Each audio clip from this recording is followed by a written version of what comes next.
now he owes, and I'm going to say it in a short way, at least 80,000, if not 180. What happened next surprised even longtime observers of industry feuds, because the retaliation did not take the form of music, interviews, or online insults.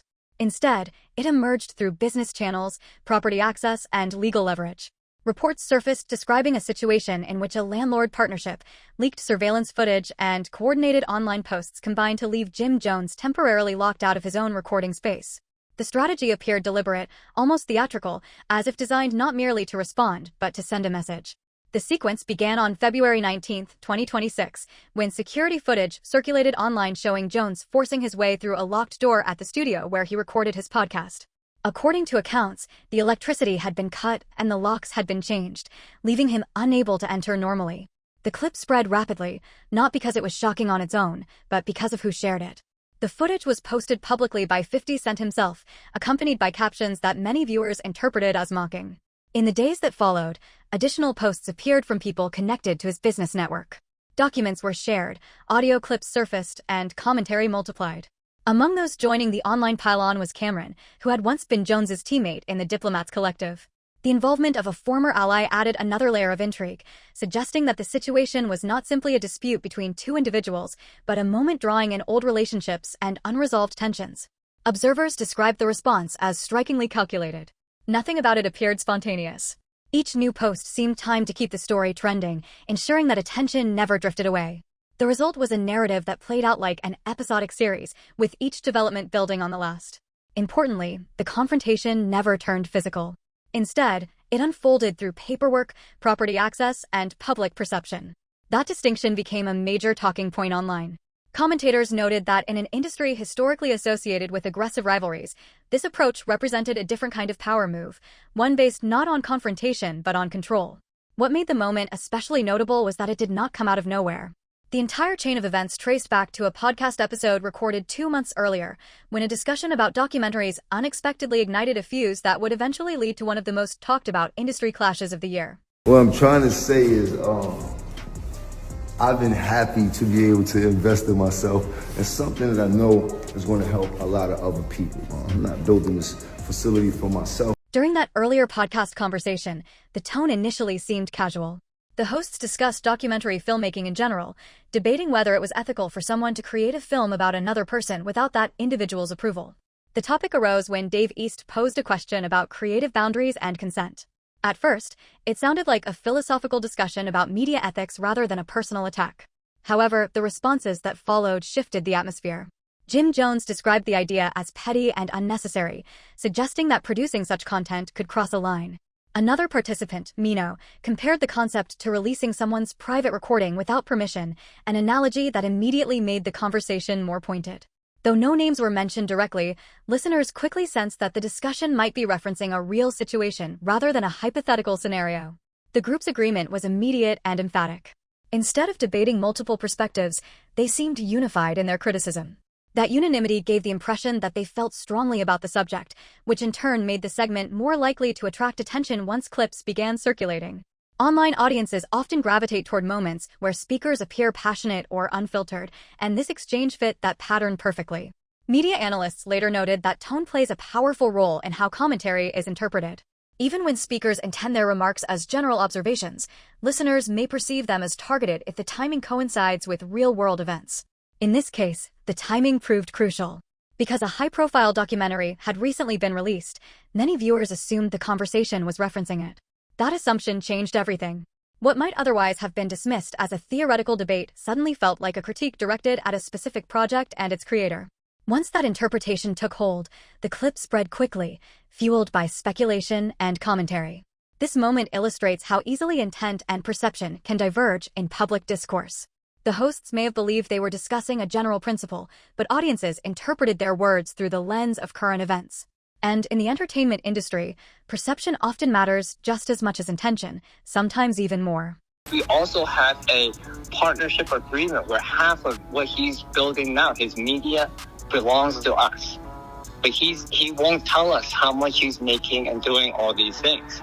So half of the content he's creating, if you want to buy that too, I'll sell you half the company. Whether Jim Jones meant his remarks as a direct critique or simply as part of a broader conversation is still debated, and that ambiguity became a major factor in how the situation escalated.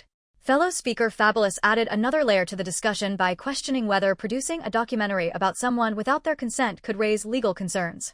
He mentioned issues like defamation and unauthorized use of likeness, topics that shifted the conversation from opinion into the realm of potential legal consequences. Later, Mino attempted to clarify his stance on Instagram, explaining that his comments were meant to address documentaries in general rather than target any one creator. But by the time that clarification appeared, the narrative had already taken shape online. Clips had spread, interpretations had formed, and audiences had drawn their own conclusions. In digital culture, first impressions often stick, and corrections rarely travel as far as the original statement. From 50 Cent's perspective, the discussion did not feel abstract at all. He interpreted the remarks as a personal jab, and once he reached that conclusion, the tone of the situation changed dramatically. He responded publicly, labeling the podcast crew with harsh insults and accusing them of owing large sums in unpaid rent for their recording space. His posts were not subtle, they were direct, provocative, and clearly intended to undermine their credibility.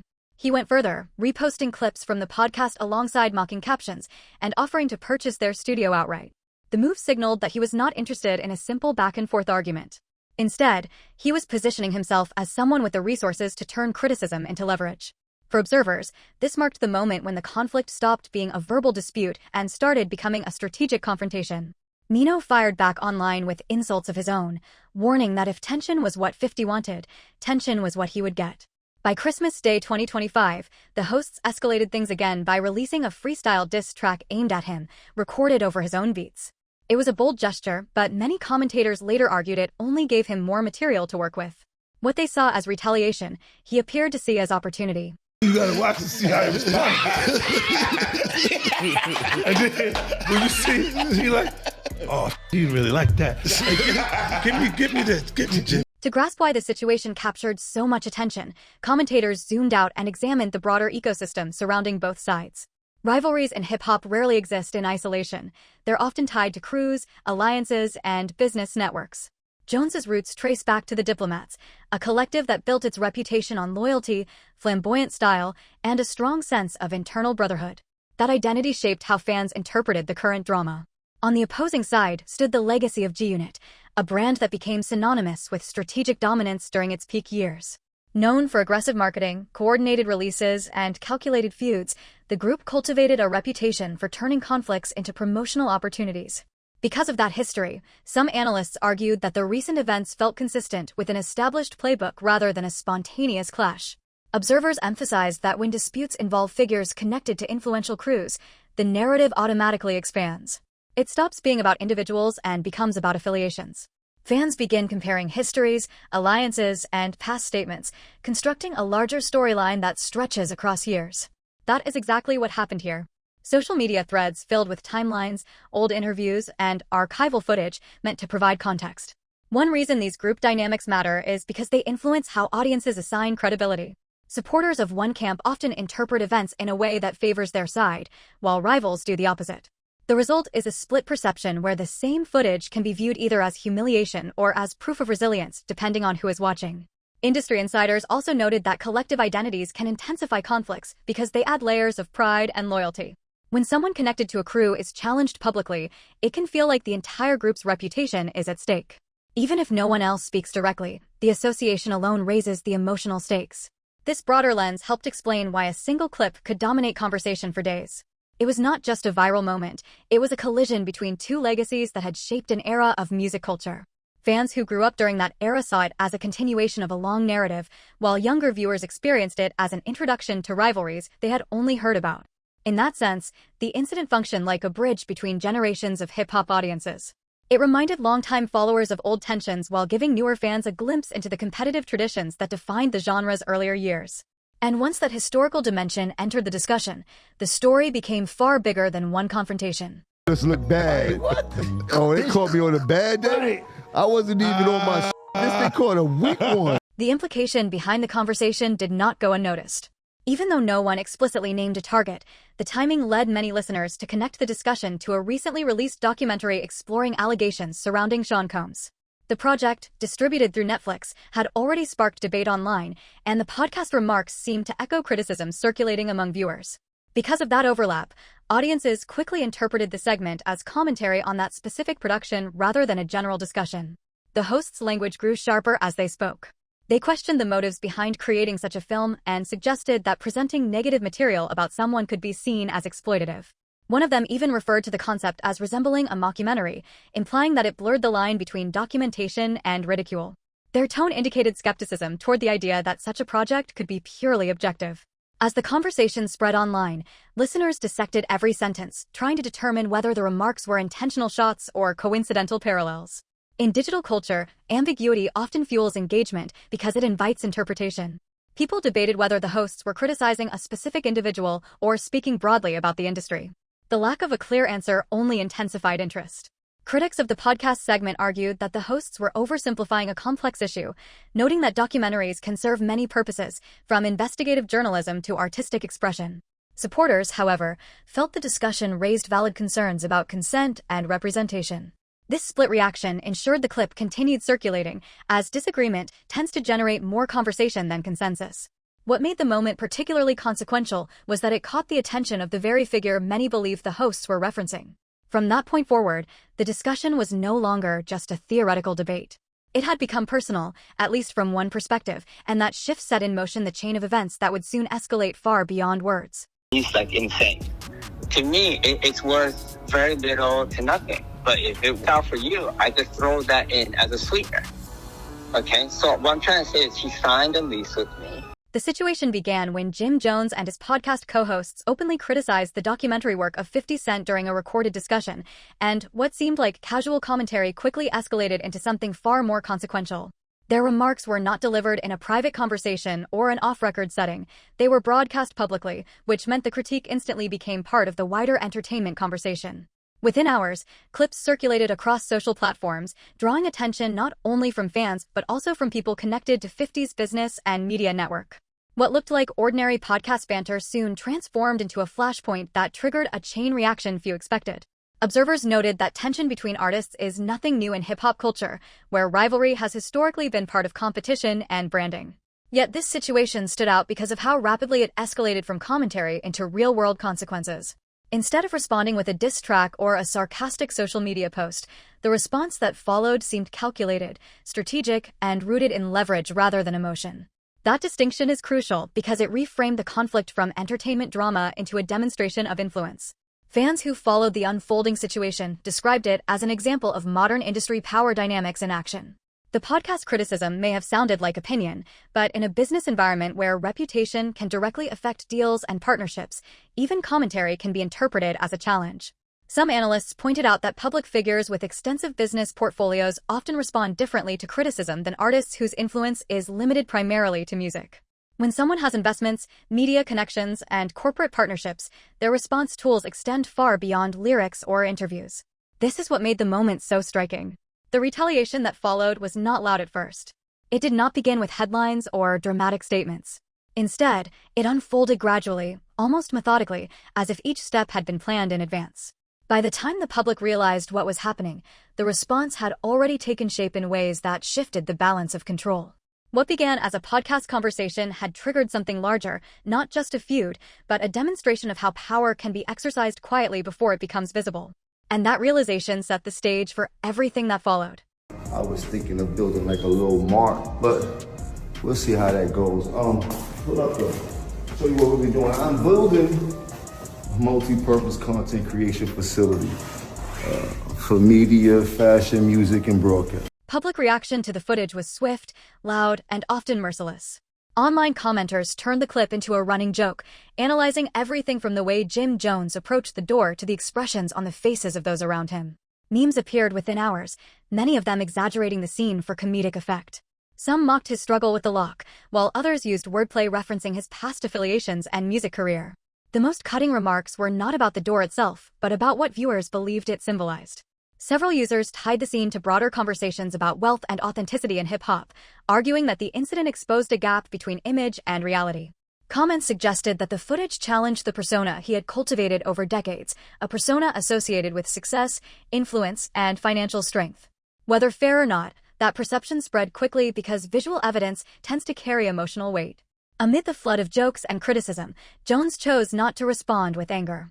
Instead, he posted a short video on social media showing himself performing martial arts-style movements in front of a wooden training post, with a poster of Bruce Lee visible behind him. The caption read like a playful dismissal, implying that locked doors were not an obstacle. Analysts interpreted the post as a deliberate attempt to shift the tone from humiliation to humor. That strategy drew attention because it mirrored a common survival tactic in public disputes, reframing the narrative. Rather than denying or explaining the footage, he treated it as entertainment. By doing so, he avoided validating the criticism directly.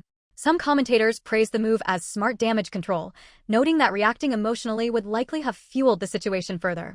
Media analysts emphasized that silence or humor can sometimes be more effective than confrontation, especially when dealing with someone known for provoking reactions. They argued that the real battle was not about the door or the studio, but about public perception. Whoever controlled that perception would effectively control the outcome. In that sense, Jones's response was less about the incident itself and more about long-term positioning. By appearing unbothered, he signaled resilience, a message to fans that he was still confident despite the spectacle. Whether audiences accepted that message varied, but the attempt demonstrated that he understood the stakes. In a conflict played out online, image management can be just as important as facts. Jim pulled up wearing what looks like the same outfit from the viral clip that started showing off martial art moves with Bruce Leroy in the back, talking about show enough. When the security footage finally appeared online, it did more than embarrass Jim Jones. It reshaped the entire narrative overnight. The video, time-stamped and sharply detailed, showed him and several companions standing outside the podcast studio doors in a dimly lit hallway. The electricity appeared to be off, the locks had been changed, and the building looked inactive. At first, he tried to open the door normally, pulling and testing the handle, but when it would not budge, frustration became visible. Moments later, he forced entry by kicking another door open, an act that would instantly become the centerpiece of online discussion. The footage spread rapidly because it felt raw and unfiltered. Unlike staged content or edited clips, this looked like surveillance material, something not originally intended for public viewing.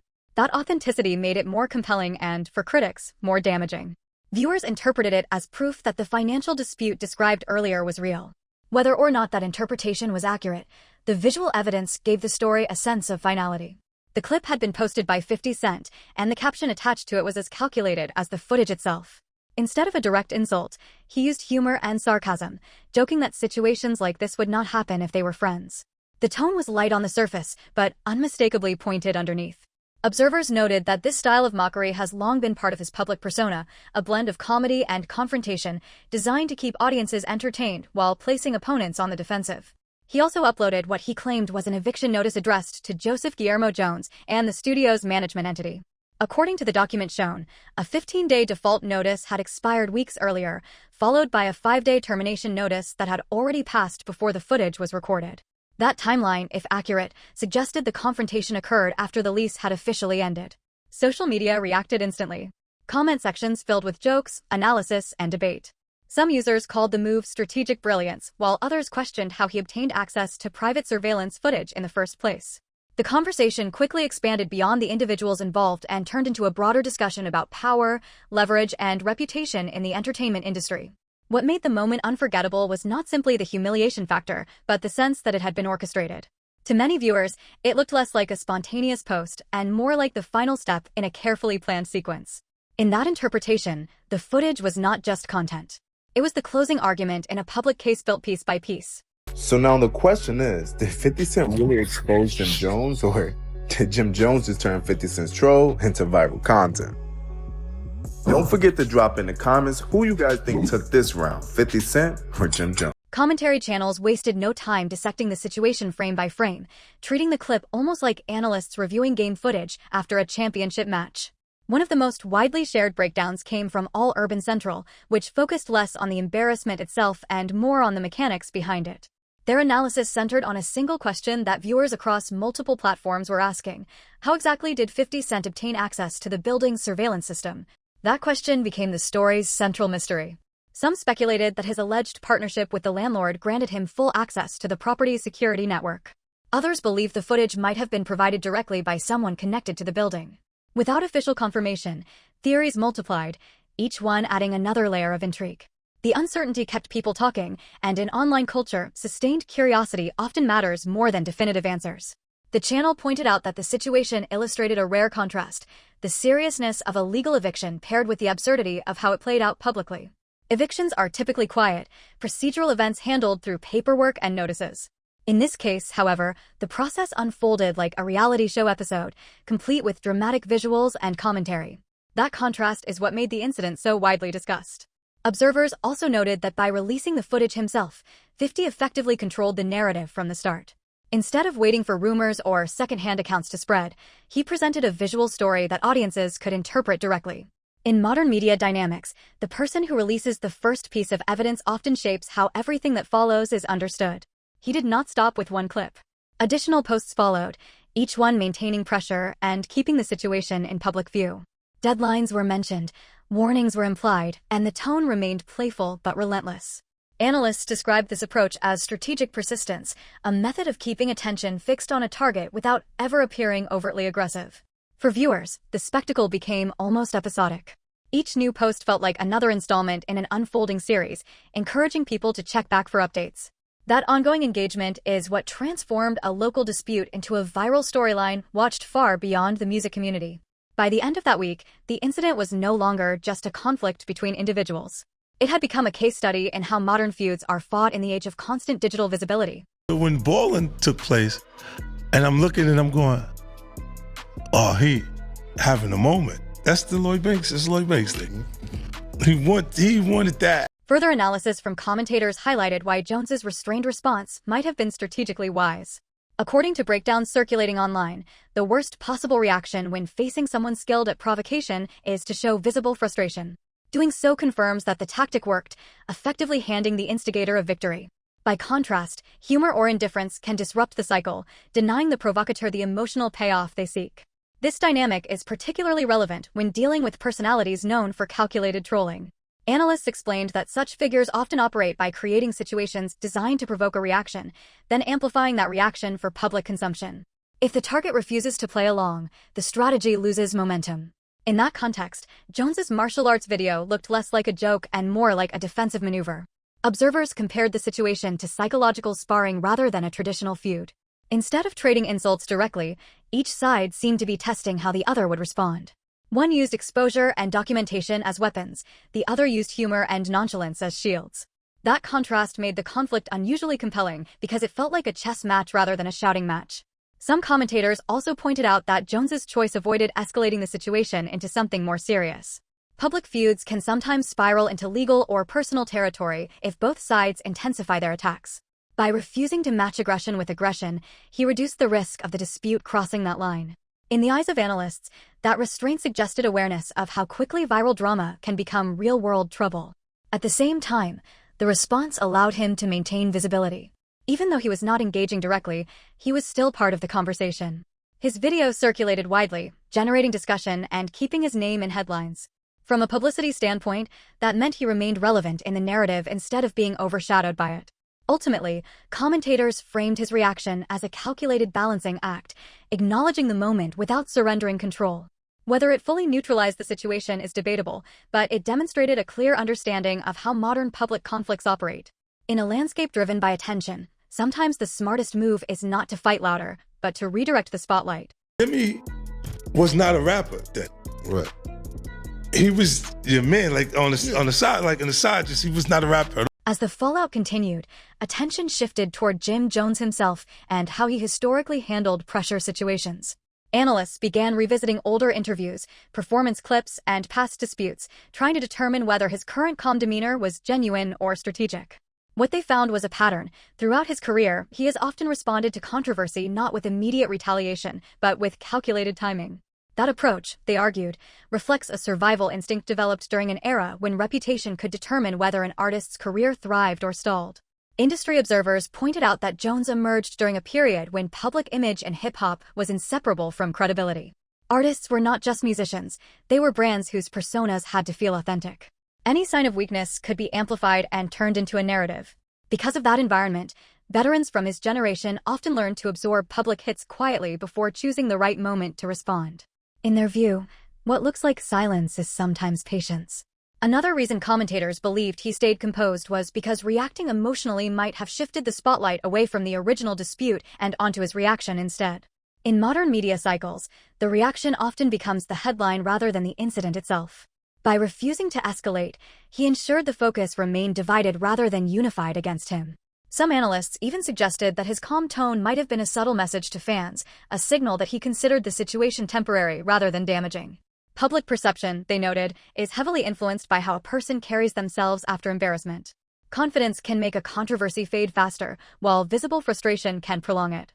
Supporters also argued that veteran artists tend to think in longer timelines. A viral moment might dominate headlines for a week, but careers last decades. From that perspective, preserving long-term credibility matters more than winning a short-term argument online. They framed his response as someone playing the long game rather than the loud game. Critics, however, interpreted the silence differently. Some claimed it suggested he had no real counterattack prepared. Others speculated that legal or business considerations might have limited what he could say publicly. Without direct confirmation, both interpretations remained speculation, but the contrast in opinions showed how divided public perception had become. In the end, the moment revealed something deeper than a single dispute. It showed how veteran performers navigate public scrutiny differently from newer artists raised in the era of instant reactions. For them, restraint is not weakness, it is a tactic. And in conflicts where attention is the real currency, tactics can matter more than words.